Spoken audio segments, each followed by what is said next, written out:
Organic vegetable garden can take place throughout the year if you plan accordingly. Linda Galvez shares tips and tricks for gardening during the colder months. If you're keen to grow your organic vegetables throughout the cooler months, don't worry, you don't need to have a greenhouse to do that. We're going to show you how to prepare your beds and make sure that you have your crops warm and snug throughout all the seasons.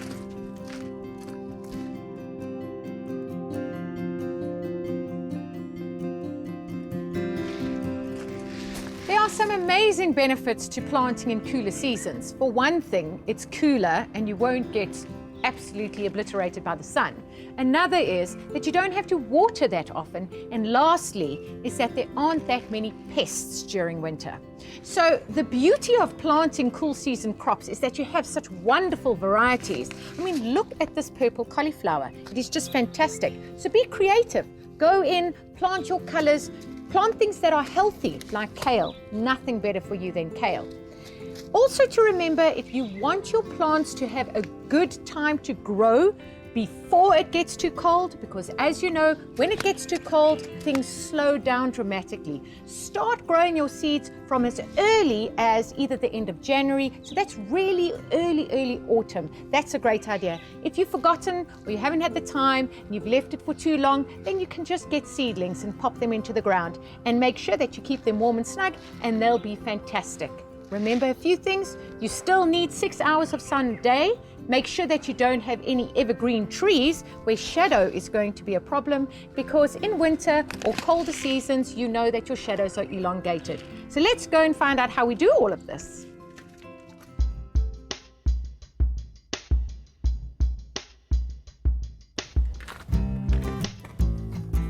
One of the key elements to starting a successful winter vegetable garden is to prepare your beds properly. So what we've done here is we've cleared away all the old debris from last season, and we've made sure we've removed all stones or rocks or whatever they may have been. And now all we have to do is put on some wonderful organic compost.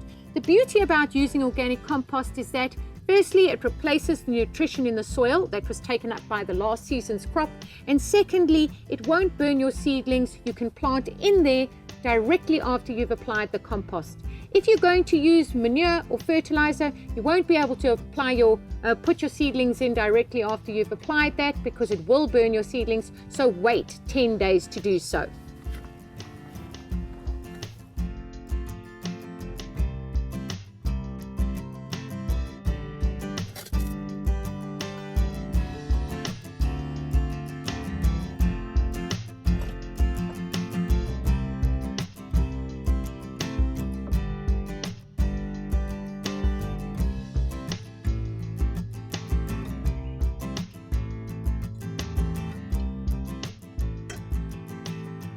So we've put our organic compost on top of our beds. We originally prepared these beds by putting 60% organic compost mixed with 40% topsoil. And we've just been applying organic compost before every planting season, year after year. We don't believe in digging our beds. We just build layer after layer after layer of organic compost before each planting season. So we've done that now. As you can see, we've just raked it into the top, I'd say 10 centimeters of the soil, and we're ready to plant our seedlings.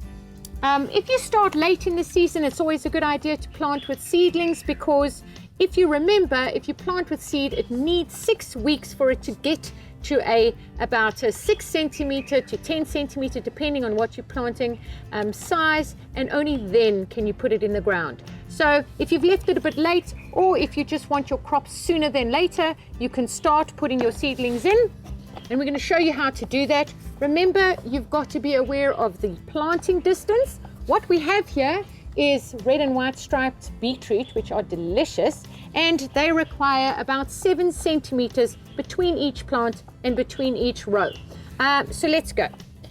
Remember, we dig our hole first, we water before we put the seedling in and not after. That's really important, so that it prevents the seedling from going into any transplant shock. Right, we've got a few seedlings each in each little cavity here, which is fine because we're going to thin them out. What that means is we remove all the seedlings barring one, and we let that grow to fruition so it doesn't have to compete with each other. Okay, the truth is that with beetroot is you can leave multiple seedlings planted right next to each other in batches with a 7 centimeter space between them. They actually push each other out the way when they grow, similar to onions. But I like to give one plant its individual space so I can get a nice, big, delicious beetroot.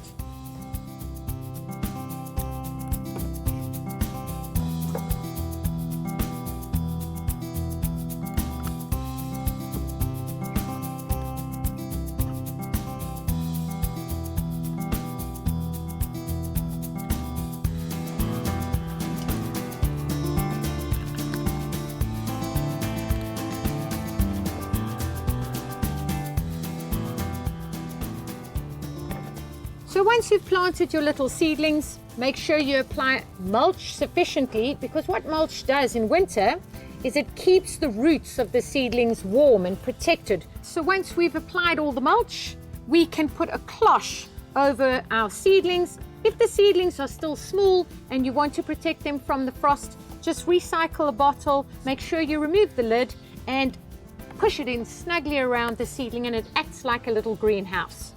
It's a good idea to keep your cloche on over your seedling until it grows for another 10 to 12 centimeters, and then you can remove it. Until such time, leave it there to keep it warm and snug and protected.